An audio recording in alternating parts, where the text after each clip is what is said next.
अस्सलामुअलैकुम friends, welcome back to top smarties. Drama serial Kalank की आने वाली एपिसोड में हम देखेंगे कि सारा प्रोजेक्ट हेड तो बन जाती है, लेकिन उस पर जिम्मेदारियां भी काफ़ी आ गई हैं। दानियाल उसके ज़िम्मे एक बहुत ही अहम प्रोजेक्ट लगाता है जो उसकी माँ के क्लाइंट्स का है, और कहता है कि जब मेरी माँ पर मुश्किल वक्त आया तो इन्होंने बहुत साथ दिया। मैं नहीं चाहता कि इन्हें किसी किस्म की कोई परेशानी हो। सारा इम्प्रेस होती है और कहती है ये तो आपका बड़कपन है कि आपने अभी तक उनके एहसान को याद किया। तो दानियाल कहता है उनका एहसान तो मैं कभी भूल ही नहीं सकता, उनके बगैर मेरी माँ कुछ नहीं थी। सुबह दोनों मीटिंग के लिए निकल आते हैं। दोनों की ही मीटिंग होती है दूसरे शहर में।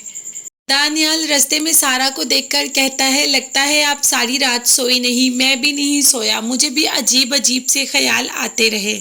सारा से बातें कर कर सारा की तरफ देख ही रहा होता है कि उसे पता ही नहीं चलता कि अचानक उसकी गाड़ी के आगे एक बच्चा आ जाता है। बहुत मुश्किल से गाड़ी को कंट्रोल करता है, लेकिन फिर भी बच्चे का एक्सीडेंट हो जाता है। दोनों गाड़ी से निकलते हैं तो बच्चा जख्मी हालत में पड़ा होता है। दानियाल उसको जल्दी से उठाता है, अपनी गाड़ी में डालकर उसको हॉस्पिटल ले जाता है। बहुत ही सही टाइम पर बच्चा हॉस्पिटल पहुंच जाता है, जिससे उसकी जान बच जाती है। उसकी माँ बहुत ज्यादा खुश होती है और ढेरों दुआएं दानियाल को देती है। दानियाल भी कहता है अगर आपको जिंदगी में कभी भी जरूरत पड़ी मुझे कॉल कर दीजिएगा, मैं खुद हाजिर हो जाऊंगा। तो औरत कहती है कि आप दोनों की जोड़ी सलामत रखे अल्लाह। दानियाल ये सुनकर बहुत खुश होता है और सारा की तरफ देखता है, लेकिन सारा इस बात पर कोई रिएक्ट नहीं करती।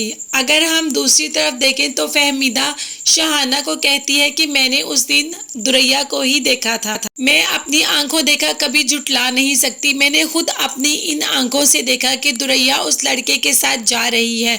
नौशी तो यहाँ पर है ही नहीं, वो तो अपने ससुराल में है, तो दुरैया कैसे चलेगी नौशी के घर। लेकिन मैं ये बात किसी को बताऊंगी नहीं, क्योंकि बेटियों का पर्दा रखा जाता है, उनका पर्दा उठाया नहीं जाता।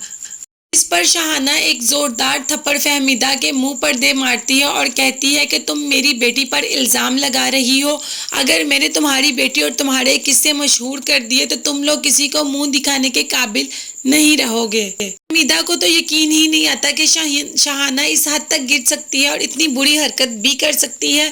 ये हरकत कर कर शहाना तो वहां से चली गई, लेकिन फहमीदा काफी देर तक खाली आंखों से उस रास्ते को देखती रही। दुरैया की सास तो उस पर काफी शक करना शुरू हो गई है और ये शक एक दिन यकीन में भी बदलेगा।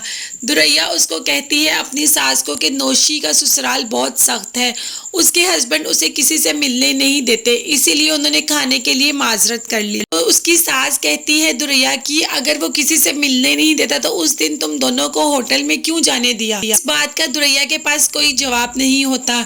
क्या दुरैया की जिंदगी खराब हो जाएगी? शहाना जितनी भी चालें चल ले, जिसके मुंह पर थप्पड़ लगा ले, लेकिन जब किस्मत का थप्पड़ पड़ता है तो बड़े बड़े हार जाते हैं। शहाना दूसरी की बेटियों पर इल्जाम लगाती है। एक दिन उसकी बेटी का कलंक सबके सामने आएगा और उस दिन क्या होगा, क्या जवाब देगी दूसरों को, ये सब देखने के लिए मेरे चैनल को ज़रूर सब्सक्राइब कीजिएगा। अपना बहुत ज़्यादा ख्याल रखिएगा और मुझे भी दुआओं में याद रखिएगा। अल्लाह हाफिज़, बाय बाय, टेक केयर।